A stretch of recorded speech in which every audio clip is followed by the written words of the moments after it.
오늘 우리에게 주시는 하나님의 귀한 말씀 누가복음 17장 11절에서 19절의 말씀을 찾으셨으면 우리 한 목소리로 읽겠습니다. 예수께서 예루살렘으로 가실 때에 사마리아와 갈릴리 사이로 지나가시다가 한 마을에 들어가시니 나병 환자 10명이 예수를 만나 멀리 서서 소리를 높여 이르되 예수 선생님이여 우리를 불쌍히 여기소서 하거늘 보시고 이르시되 가서 제사장들에게 너희 몸을 보이라 하셨더니 그들이 가다가 깨끗함을 받은지라. 그 중에 한 사람이 자기가 나은 것을 보고 큰 소리로 하나님께 영광을 돌리며 돌아와 예수의 발 아래에 엎드려 감사하니 그는 사마리아 사람이라.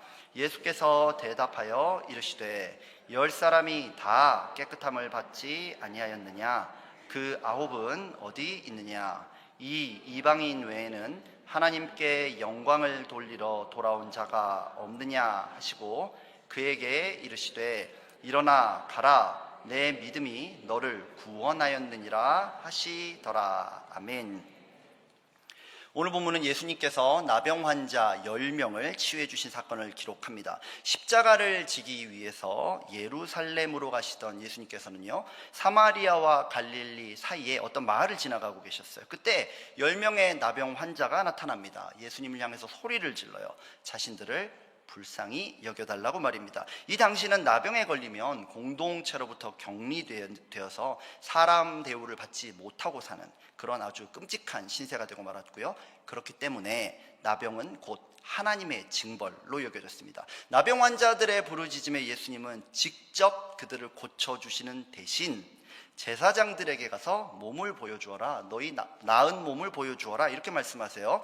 나병 환자들은 그 말씀대로 했고요. 제사장들을 향해 가는 그 도중에 깨끗이 낫게 됩니다. 그랬더니 그 10명이 가고 있었는데요, 한 명이 가던 길에서 돌아와서 예수님의 발 앞에 엎드려서 감사합니다. 예수님은요, 이 사람이 이스라엘 사람이 아니라 사마리아 사람임에 주목하시면서요, 내 믿음이 너를 구원하였다, 이렇게 말씀하십니다. 우리 인생에도요, 나병과 같은 문제가 있죠. 왜 나에게 이런 시련이 찾아왔는지 알 수 없지만 이 문제로 인해서 내 인생이 나락으로 떨어지고 이 세상 모든 것들로부터 내 인생이 격리되어 버리는 것 같은 고립감과 좌절감, 그런 문제를 불러일으키는 것 말입니다. 저는 오늘 이 본문을 통해 예수의 발 아래에 엎드려 라는 제목으로 은혜를 나누고자 합니다.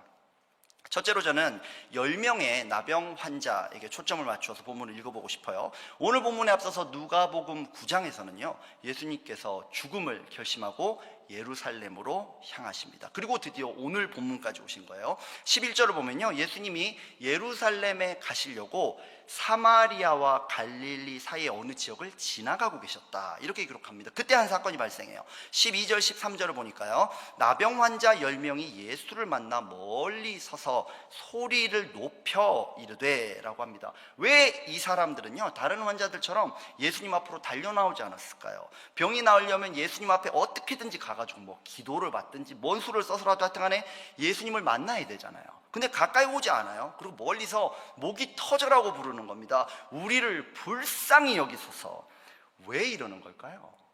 나병이기 때문입니다. 그냥 단순한 병이 아니라요, 나병이기 때문에 이러고 있는 거예요. 이 병이 무슨 병인지 한번 알아볼까요? 한국어 개역 개정 성경에서는 이제 이걸 나병이라고 번역을 하고 있는데, 사실 이 병은요, 오늘날의 나병, 그러니까 한센병이죠, 그것과는 다소 차이가 있습니다. 일단 신약 성경에 기록된 헬라어 단어 자체가 나병이 아니에요. 그냥 광범위한 의미의 피부병을 가리킵니다. 이 단어가 라틴어로 번역되고요, 라틴어가 영어로 번역되는 과정에서 이제 이게 나병이라는 번역으로 정착이 됐어요.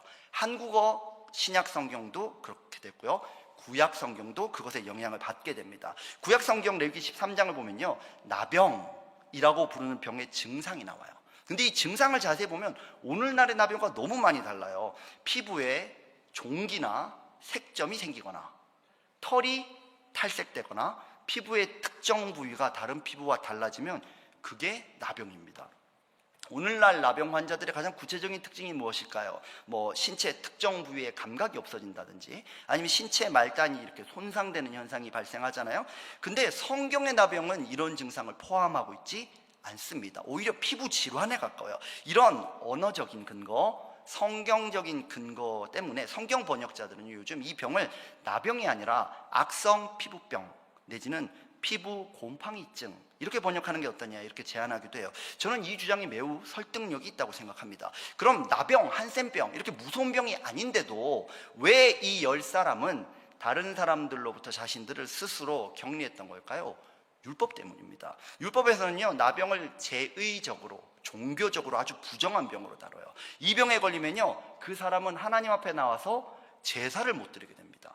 요새는 제사 안 드리는 게 그렇게 심각해 이렇게 생각하는 분이 혹시 있을지 모르겠어요. 그러나 그 당시는요, 종교 중심 사회입니다. 종교를 중심으로 정치, 경제, 법률, 사회, 문화 모든 사회가 돌아가는 거예요. 근데 종교로부터 배제됐다 이 말은 사람이 아니다 이 말입니다. 게다가 이 부정함이 전염이 돼요. 전염. 이 사람이 손대는 모든 물건이 부정해지고요, 그 물건에 손댄 사람도 부정해집니다.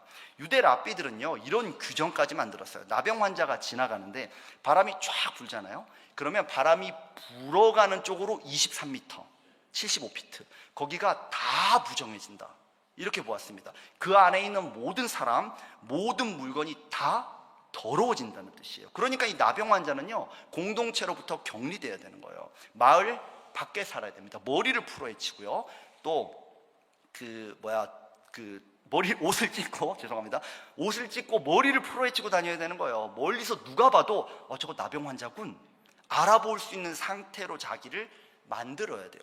비참한 신세로 스스로를 만들어야 돼요. 그리고 혹시라도 나를 못 알아보고 누가 올 수 있잖아요. 그러면 이렇게 입술을 가리고 부정하다, 부정하다 소리를 질러야 됩니다. 부정하다는 뜻이 뭔지 아세요? 난 더럽다, 더럽다, 오지 마라, 오지 마라. 자학 중에 최고의 자학, 그걸 스스로 해야 된다는 겁니다. 나병 환자가 이 규정을 안 지키면 어떻게 될까요? 돌을 던져서 쫓아냈다는 랍비 문헌에 기록이 있습니다. 이 병에 걸린 사람이 겪게 되는 가장 심한 고통이 무엇일까요? 병리학적인 격리 아닐 겁니다. 심리적인 힘든 거 아닐 겁니다. 자존감 박탈 아닐 겁니다. 그건 다 세 발의 피예요. 가장 큰 고통은 뭐냐면요, 하나님이 직접 내 몸에다가요, 나는 너를 거부한다 이렇게 낙인을 찍어놨다는 겁니다. 그게 제일 비극이에요. 이 10명의 나병 환자는 마을 밖에 서서 마을로 들어가는 예수님을 봤어요. 그리고 소리를 마구 질러댑니다. 감히 예수님 앞에 나올 수가 없었대요. 병 한번 나아보겠다고, 사람답게 살아보겠다고 갔다가는 돌이 나를 향해 날아올 겁니다. 예수님 옆에 있는 이 어부 베드로의 굵은 팔뚝을 보니까 돌을 던져도 얼마나 세게 던지겠어요. 아마 가까이 갈 엄두조차 나지 못했을 거예요. 이 사람들은요, 아마 예수님께서 많은 환자들을 치료했다는 소문을 들었을 겁니다. 예수님께서는 누가복음 5장에서 나병 환자에게 안수기도를 해서 낫게 해줬다, 이 사건도 아마 알고 있었을지 몰라요. 근데 지금 예수님을 보니까요, 주변에 사람이 너무 많아요. 예수님께 나아가야 되긴 나아가야 되겠는데 예수님 주변에 사람이 너무 많습니다. 이제 할 수 있는 건 딱 하나밖에 안 남았어요. 그냥 예수님을 향해서 소리를 지르는 것밖에는 없습니다. 기도가 바로 이런 것인 줄 믿습니다. 세상 사람들은 그렇게 얘기하죠. 인생 실패자들이나 하는 게 기도다. 자기 인생 하나 책임 못 지는 인간들이 하는 게 기도다. 저는 동의합니다. 아무것도 할 수 없는 사람이 하는 게 기도 맞습니다. 그러나 우리가 우리 힘으로 우리 인생의 모든 문제 정말 해결할 수 있었습니까? 여러분들의 인생은 정말 여러분들의 뜻대로 되었습니까? 실패, 질병, 죽음, 자녀 문제, 그걸 정복할 수 있는 힘이 정말 여러분들에게는 있었습니까?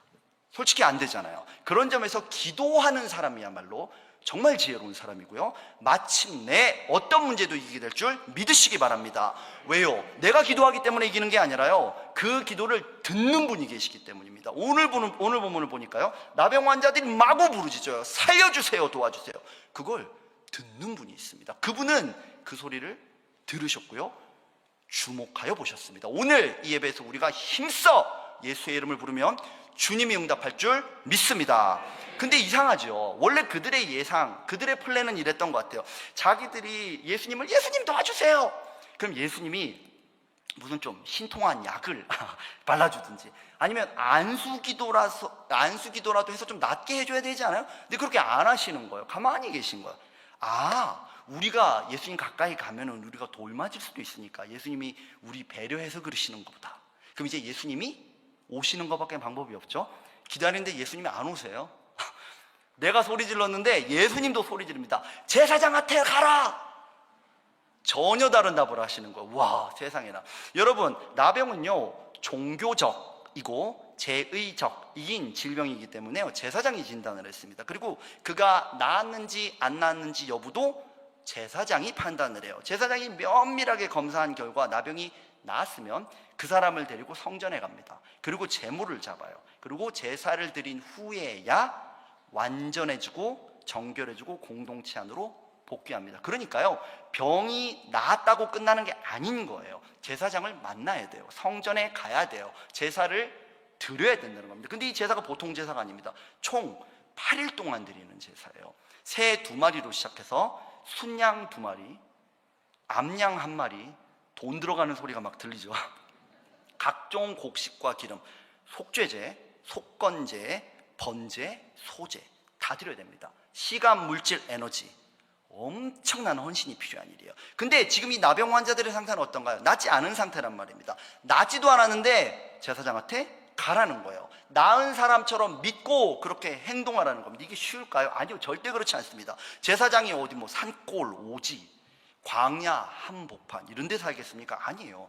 제사장들은 순번을 정해놓고 성전을 섬겼거든요. 당연히 자기가 순번일 때는 성전 근처에 살고 있겠죠. 성전은 예루살렘에 있을 것이고 예루살렘은 엄청나게 번화한 곳입니다. 그러면 비번일 때는요, 비번일 때는 자기 마을에 가서 살았어요. 제사장이 시골 구석에 있었겠습니까? 시골 마을이라도 동네 중심에 있었겠습니까?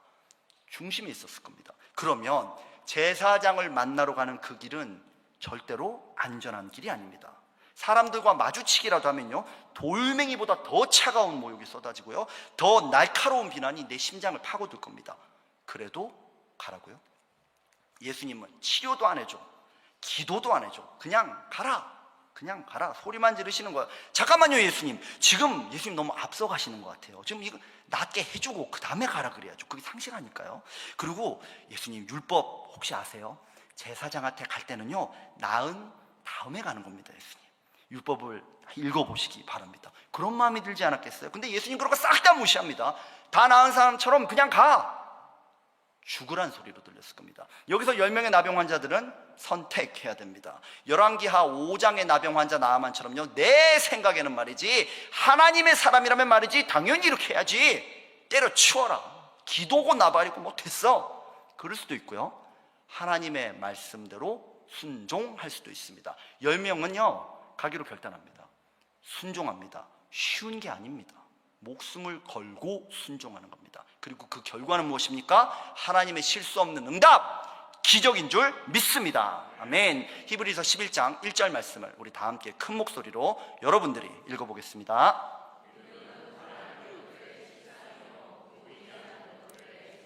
아멘. 눈에 보이지 않아요. 손에 잡히지 않습니다. 그래도 주님 말씀대로 될지어다 하면서요 걸음을 내딛는 겁니다. 첫 걸음에 낫지 않았을 거예요. 2걸음, 3걸음 안 나왔을 겁니다. 그런데 한참을 주님의 말씀을 생각하고 기도하고 걷고 걷다 보니까요 회복되어 있는 내 자신을 보게 됩니다. 마침내 다 나았을 거고요 제사장에게 도착했을 거고요 인생이 회복되는 기적을 체험했을 겁니다. 예수님은요 왜 한 번에 안 고쳐주셨을까요? 왜 미리 고쳐주지 않으셨을까요? 이 사람들이 정말 믿는지 안 믿는지 시험해 보신 걸까요? 한 걸음 가다가 돌아서면 안 고쳐주시려고 그랬던 걸까요? 아닌 것 같습니다. 당장 기적을 일으키기에는 예수님의 능력이 조금 부족해가지고 영력을 조금 더 충전한 다음에 고쳐주려고 했던 것일까요? 아닐 겁니다. 병이 나은 다음에 가면 시간이 걸리니까 가는 길에 낫게 하면 시간을 절약하겠구나. 그것도 아닌 것 같아요. 제 생각에는요 예수님께서 굳이 그렇게 하신 이유는 아마도 질병 치유를 뛰어넘는 새 일을 행하기 위함이었던 것 같습니다. 누가복음에 나온 예수님의 치유 기적들이 참 많지요. 그걸 다 보면 언제나 단 한 번도 빠지지 않고요 믿는 자들의 행동이 있습니다. 중풍병자는요, 네 명의 친구가 지붕을 뚫었어요.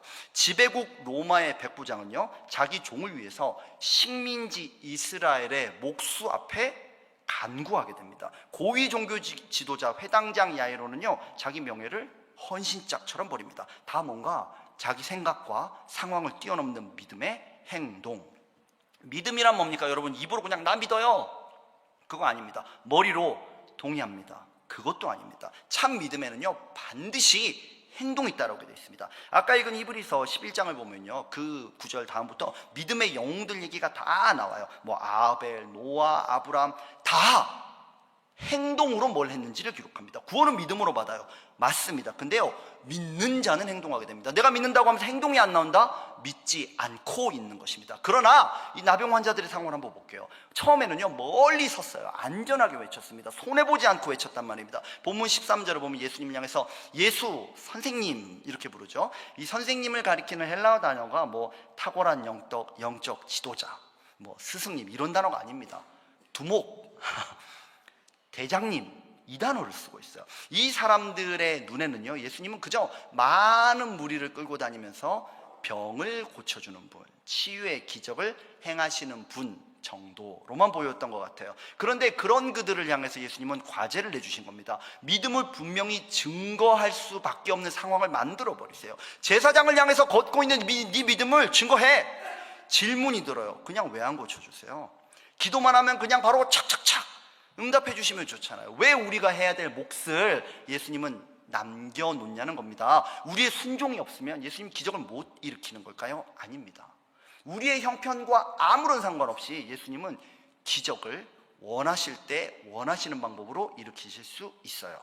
그런데도 불구하고요, 우리가 해야 될 일을 남겨놓았다면 무슨 이유가 있지 않겠습니까? 지난 주간에 있었던 일을 가족의 동의를 얻어서 나누고 싶어요. 제가 섬기는 교구의 한 장로님이요, 폐렴에 너무 심하게 걸리셨어요. 그래서 응급실로 갔다는 이야기를 그날 밤에 제가 전해 들었습니다.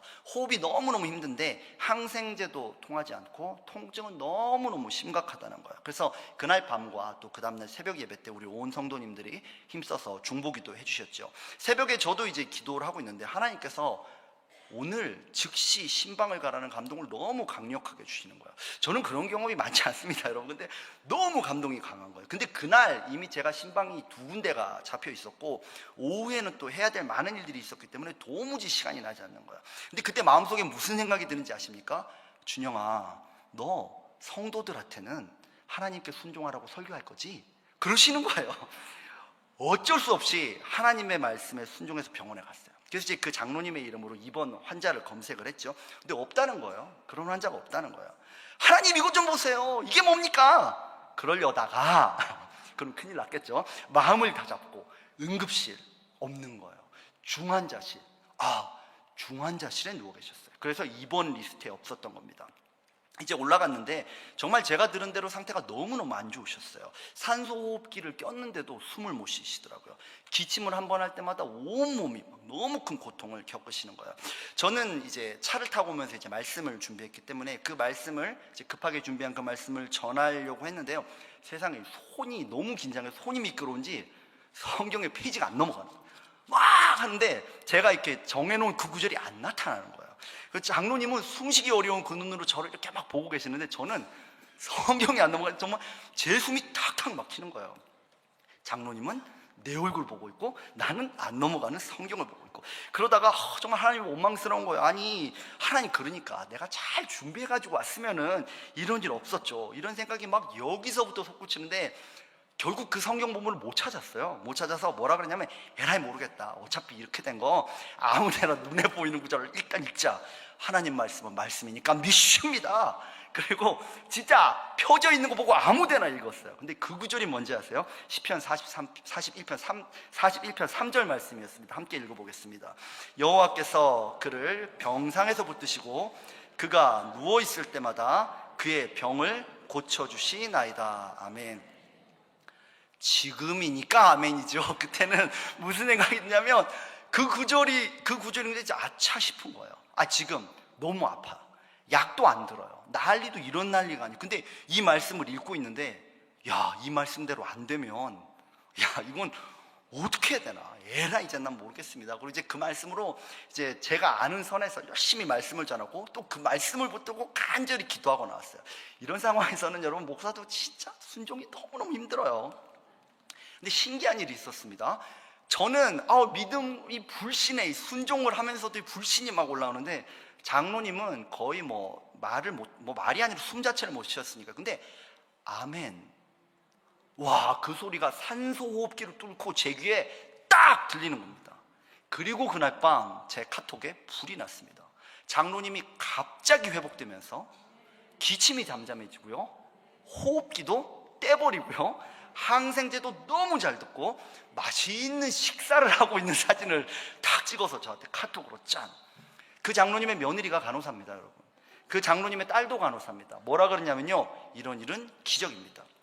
하나님이 기적을 일으키기로 작정하시면요, 그 기적은 일어날 줄 믿습니다. 우리는요, 아멘 하고 순종하는 시간을 통해서 우리의 믿음으로 상황을 극복해가는 방법을 배우는 겁니다. 계속해서 주님의 말씀을 신뢰하면서 우리 인생이 전진해가는 거예요. 순종의 시간이 뭡니까? 하나님이 우리 잘하나 못하나, 순종 하나 안 하나, 무슨 생각 하나 안 하나, 불만 원망 하나 안 하나, 이걸 노려보고 감시하고 테스트하는 시간이 아니라 하나님이 우리와 함께 일하시는 시간, 기적이 만들어지는 순간, 예수님은요 기적의 주인이에요. 그러나 우리를 기적의 동역자로 삼으시고요, 그 기적을 통해서 우리 인생을 변화시키시는 줄 믿으시는 분들은 아멘 하시기 바랍니다.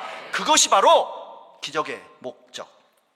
우리가 생각하는 기적은 뭐예요? 내 뜻대로, 내 계획대로 문제가 딱 종료되는 종착점, 그게 기적이라고 합니다. 그러나 예수님께는 그게 아니에요. 예수님께 기적이란 그분의 말씀의 능력으로요, 우리 인생이 계속하여 변화되고 앞으로 계속하여 승리하도록 만드는 시작점.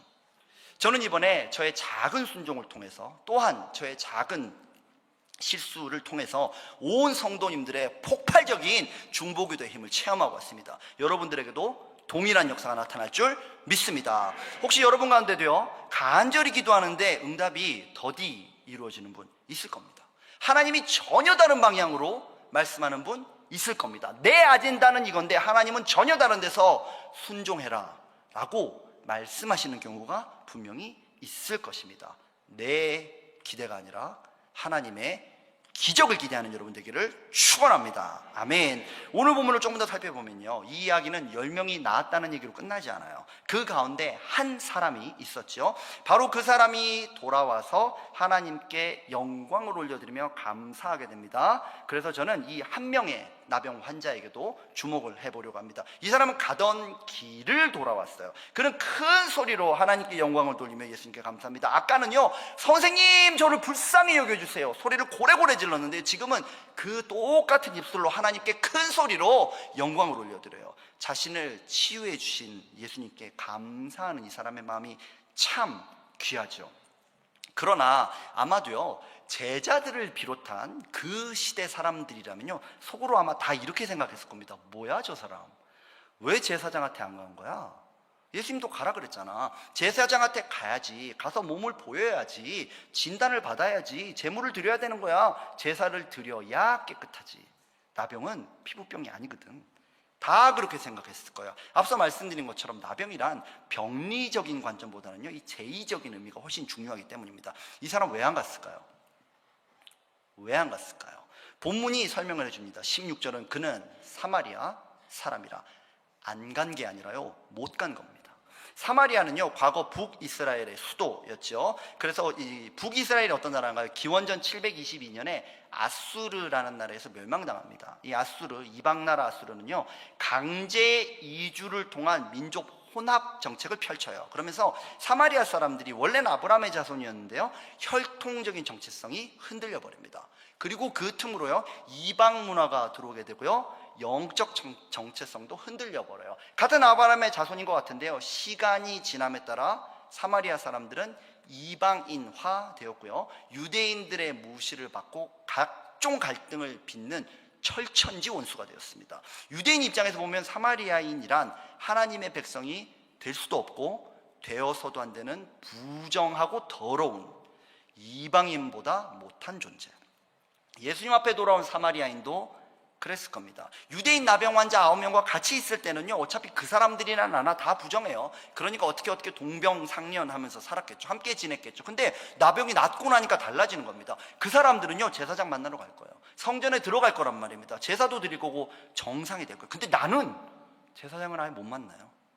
당연히 성전에도 못 들어가요. 사마리아 사람, 하나님의 백성이 아닌 자, 은혜로부터 배제된 자, 그는요 나병 진단을 받기 이전에도 사실은요 버려진 자였습니다. 1800년대 후반에 한 유물이 이스라엘에서 발굴이 됐어요. 유대 성전 입구에 있었을 것으로 추정되는 비석이었는데요, 그 비석에 헬라어로 이렇게 쓰여져 있었습니다. 어떤 이방인도 이 성전을 둘러싼 울타리 안으로 들어와서는 안 된다. 붙잡히면 죽음에 대해서 스스로 책임져야 될 거다. 이방인이 이 담을 넘어오면 죽여버리겠다는 겁니다. 종교법이 그렇게 무시무시해요. 사마리아 사람은요, 깨끗이 회복된 후에도요, 그 성전의 높은 벽을 넘지 못하는 겁니다. 회복될 길이 없어요. 그 사람은 회복 불가능한 인간입니다. 병이 났거나 어떤 재주를 부려도 그 사람은 회복 불가. 그 사람은 절대로 하나님의 은혜를 받지 못하는 자. 예수님은 그 사람과 제자들을 향해서 물어보셨죠. 10사람 다 깨끗해졌지. 근데 9은 어디 있냐? 너무 뻔한 질문이에요. 예수님, 그 9명 제사장 만나러 갔죠. 성전 가서 지금 제사 드리고 있을걸요? 예수님의 대답은 무엇입니까? 누가복음 17장 18절 말씀을 큰 목소리로 함께 읽어보겠습니다. 이 이방인 외에는 하나님께 영광을 돌리러 돌아온 자가 없느냐? 예수님도요, 이 사람이 사마리아인이라는 걸 단번에 아셨습니다. 근데 사마리아인이라고 안 부르시고 이방인이라고 부르시죠. 예수님이 이때 사용한 이 단어가요, 그 성전 비석에 쓰여있던 그 단어입니다. 이방인. 이 사람은요, 유대 성전의 높은 장벽에 가로막혔어요. 은혜로부터 배제될 수밖에 없는 죄인, 저주받은 인생, 회복의 길이 없다. 그런데요, 그 회복을 갈망하는 그 사람이 예수님의 발 앞으로 나왔고요, 그것이 하나님께 영광이 되었다고 합니다. 이 사람은 지금 유대인뿐 아니라 온 세상, 이 땅의 모든 사람들을 위한 제사장의 발 앞에 있는 겁니다. 어떤 이방인, 병자, 죄인도 다 품을 수 있는 성전 앞에 지금 서 있는 겁니다. 자기 몸을 십자가에서 가장 완전한 제물로 내어주실 위대한 제물, 그 제물의 발 앞까지 나온 것입니다. 이제부터요, 그 사람에게 예수님은 그저 선생님이 아닙니다. 구원자, 하나님의 아들. 이제 바로 그 제사장이시며 성전이시며 제물이신 바로 그분이 이렇게 선언을 하세요. 누가복음 17장 19절 말씀을 함께 읽어보겠습니다. 내 믿음이 너를 구원하였느니라. 아멘. 이제 이 사람은요, 예수님 안에서 참 회복과 구원의 선언을 듣습니다. 우리 인생에도 우리의 노력과 우리의 헌신, 우리의 뜨거운 종교성으로도 해결되지 않는 목마름이 있어요. 하나님 앞에 나아가려고요, 이런 노력, 저런 헌신, 이런 봉사, 저런 몸부림을 다 쳐도 안 되는 게 있어요. 그런데 예수의 발 앞에 나아가면 그분 안에는요, 참 구원이 있습니다. 참 회복이 있고요, 참 예배가 있단 말입니다. 우리 인생에 진짜 우리가 갈망해야 되는 기적이 뭡니까? 내 인생의 문제가 해결되는 거, 그거 이상의 것이 있어요. 그게 뭐냐면요, 내 인생이 예수님께 받아들여졌다는 겁니다. 나 같은 죄인, 나 같은 문제 많은 인생, 나같이 허물 많은 인생, 더러운 인생, 은혜로부터 배제돼야 마땅한 나 같은 인생이요, 하나님이신 예수 그리스도, 성전이신 그리스도, 제물이 되어주시는 구주를 통하여 하나님께 조건 없이 받아들여졌다. 이게 정말 기적이고요, 우리는 이것을 복음이라고 부릅니다. 이 최고의 축복으로 우리를 초대하신 분은 예수 그리스도. 여러분들이 매일매일 그분의 발 앞에 엎드려 그분을 찬양하는 분들 되시기를 예수님의 이름으로 축원합니다. 아멘. 이제 함께 기도하려고 합니다. 오늘 우리는 간절히 부르짖어 기도하고 응답받은 기적을 보게 되었죠. 예수님은 우리의 기도를 듣는 분이십니다. 우리 마음에 어떤 기도 제목이 있든지 우리는 마음 놓고 그분께 아뢰일 수 있어요. 기적은 그분의 것입니다. 이 시간 믿음으로 기도하겠습니다. 또한 하나님께서 우리에게 순종의 능력 주시기를 기도해야 됩니다.